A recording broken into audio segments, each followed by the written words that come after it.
Okay, so although testing and seeing for yourself generally works in many cases, like with the case of Spiffy, all you really had to do was go up to Spiffy and check with your eyes what color Spiffy's hair was. And that was a quick, simple way to evaluate whether or not your parents were right when they told you that Spiffy has pink hair.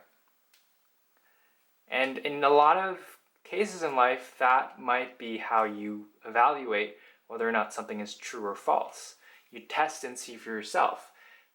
But the problem where this breaks down is when you have some things in the world that can't be accessible by your five senses. You can't really see it directly, can't really smell it, can't really taste it, can't really hear it or touch it. And there's a lot of things in the world that are like this, but one of the main things you're going to encounter in life that is like this, things that you can't really test or see for yourself, directly, actually like look at it in the way you might look at Spiffy's hair. There's a lot of things like that, but one of the main ones is the inside of a person, their mind, what's going on inside them. You might not be able to access that directly. So you can't really, for example, your friend might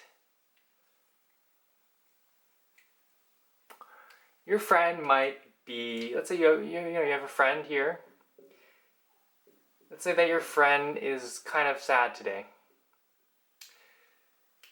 You don't really get to see inside your friend's mind. There's a block stopping you from being able to see it.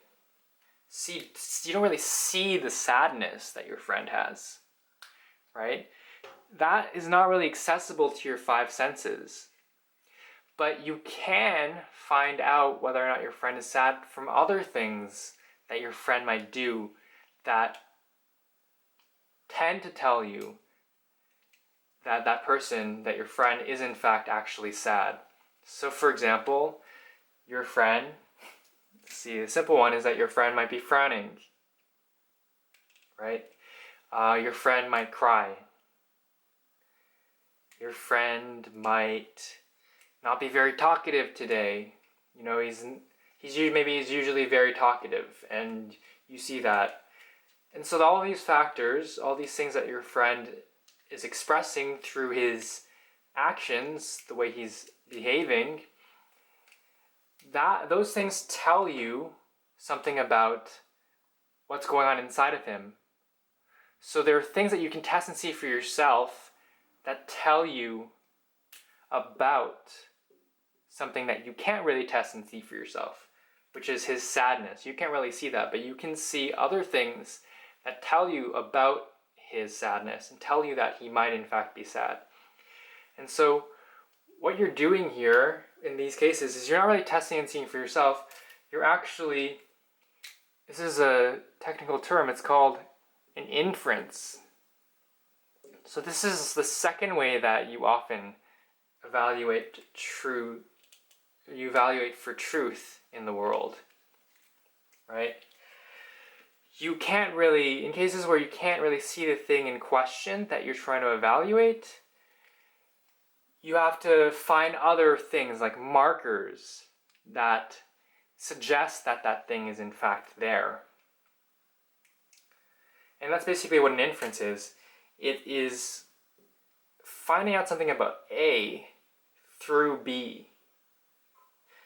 And A is blocked off from you. You can't really see A, but you can access B. And it's through B that you're able to see something about A. And this is probably one of the other major ways that we figure out things about the world. It's through inference. And I'm going to talk a bit more about how inference kind of works and when an inference is a good inference and when an inference is a bad inference.